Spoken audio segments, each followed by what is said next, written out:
Nami free taste, sir, oh. Tilawin, sir. Libre lang eh. Sige na, tilaw lang. Ay, free taste ba, oy? Scam nang imuha na bayad.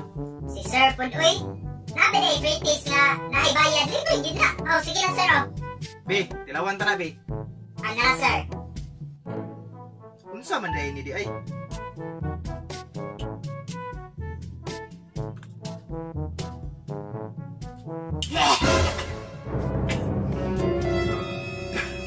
Unsa man imong gipatilaw nga panuos naman ni uy? Oh, mari mahitabo, sir. Basta ang inyong pagkaon, dili isod og ref.